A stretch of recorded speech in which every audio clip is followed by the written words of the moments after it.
આગળ જે લેક્ચરમાં આપણે ચર્ચા કરીએ પૂર્વ પુરાતન પાષાણકાળની કરી. હવે જે ગાળો છે એ મધ્ય પાષાણ યુગ છે, એટલે કે મધ્ય પાષાણ યુગનો માનવી કેવો હતો.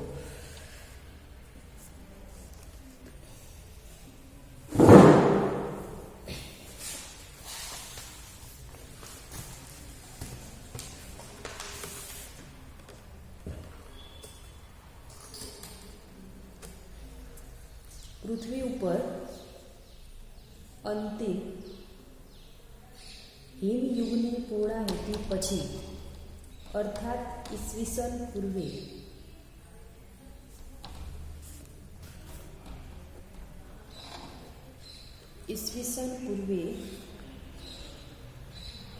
8,000 વર્ષના અરસામાં મધ્ય પાષાણ યુગ શરૂ થયો હતો અને તે ઈસવીસન પૂર્વે 4,000 વર્ષ સુધી ચાલ્યો હતો. આ મધ્ય પાષાણ યુગ દરમિયાન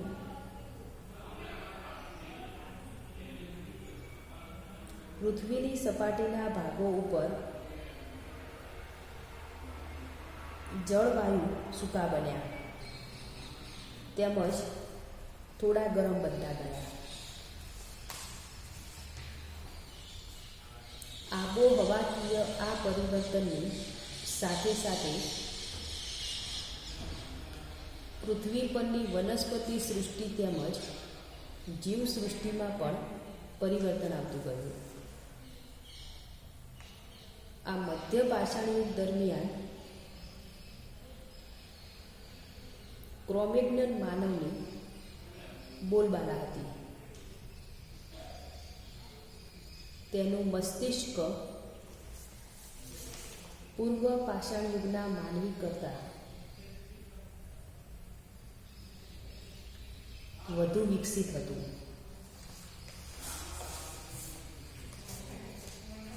આથી માનવ સભ્યતા અને સંસ્કૃતિનો વિકાસ થવા લાગ્યો અને પહેલાં કરતાં આ યુગમાં પરિવર્તન ઝડપી આવ્યું. તેણે પોતાના રહેઠાણો બનાવ્યા અને ભટકતા જીવનમાંથી તે સ્થાયી જીવન તરફ વળ્યો. આથી મધ્ય પાષાણ યુગ સંસ્કૃતિનો વિકાસ થયો. એનો આપણે સમય નિર્ધાર જોઈએ તો મધ્ય પાષાણ યુગ એ પુરાતન અને નૂતન પાષાણ યુગ વચ્ચેનો સંક્રાંતિ સમયગાળો છે. તેને ઉત્તર પાષાણ યુગ પણ કહે છે. ભારતમાં આ યુગ ઈસવીસન પૂર્વે 4,000 સુધી ચાલેલો. મધ્ય પાષાણ યુગની કેટલીક વિશિષ્ટતાઓ આપણે જોઈએ કે મધ્ય પાષાણ યુગમાં કેટલીક એની વિશિષ્ટતાઓ પણ હતી. આ સમયમાં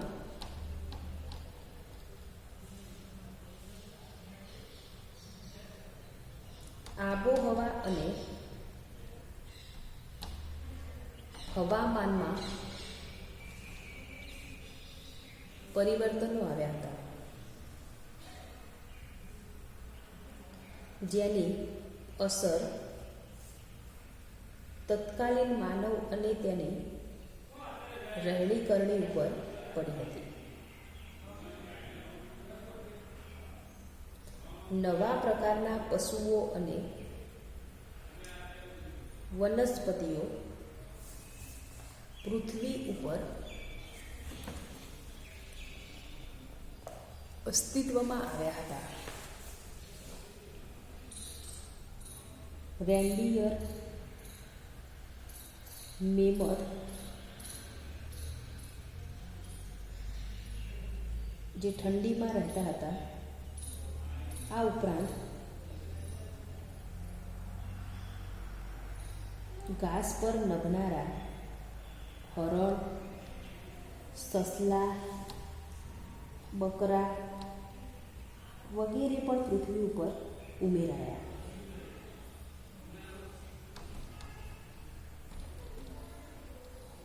શિકાર માટેના હથિયારોનું કદ નાનું થવા લાગ્યું. ભારતના લગભગ 10 ભાગોમાંથી આ યુગના ઓજારો અને હથિયારો મળી આવ્યા છે. હવે આપણે જોઈએ મધ્ય પાષાણ યુગની સંસ્કૃતિના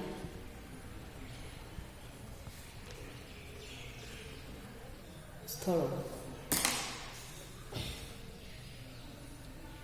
મધ્ય પાષાણ યુગની સંસ્કૃતિના ઘણા સ્થળો સંશોધનને અંતે મળ્યા છે,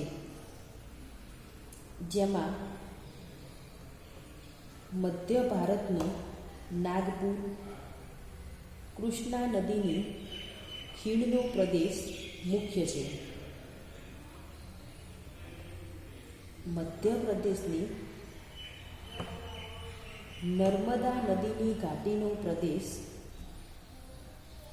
સૌથી વધુ સુપ્રસિદ્ધ છે.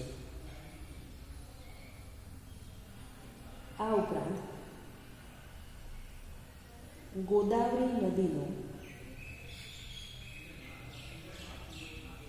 મુખ ત્રિકોણ પ્રદેશ તુંગભદ્રા તથા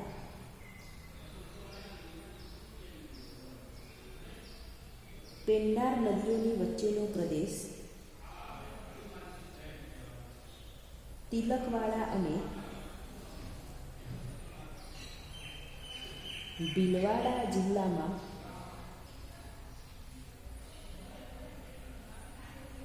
કોઠારી નદીના તટ વિસ્તારમાં તેમજ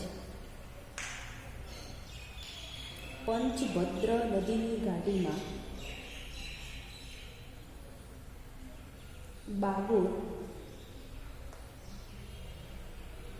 આ યુગનું સૌથી મોટું સ્થાન. અખજ, બલસાણા, હીરપુર અને લાગણજ વગેરે ગુજરાતના સ્થળો, ભીમબેટકા મધ્યપ્રદેશની ગુફાઓ વગેરે અનેક સ્થળો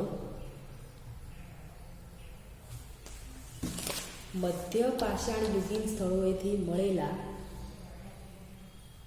ઓજારો અને હથિયારોના અવશેષો સળંગ ઇતિહાસ આપે છે.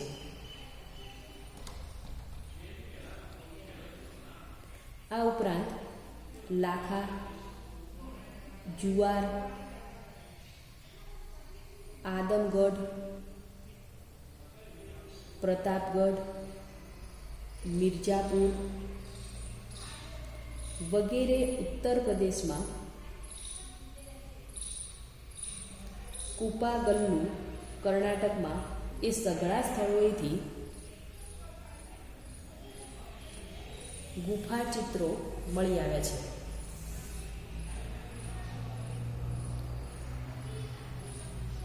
તો મધ્ય પાષાણકાલીન સમયની અંદર આપણને વિવિધ સ્થળોએથી એટલે કે આ તમામ જગ્યાઓએથી વિવિધ સ્થળોએથી અવનવા ઓજારો મળી આવ્યા છે. મધ્ય પાષાણ યુગની સંસ્કૃતિની વિશિષ્ટતા નાના પાષાણના ઓજારો છે.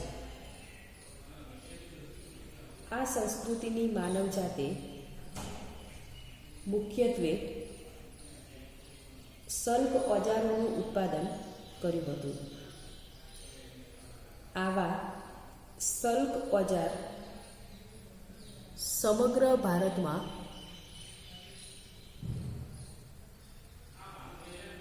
જોવા મળે છે. આ ઓજારોમાં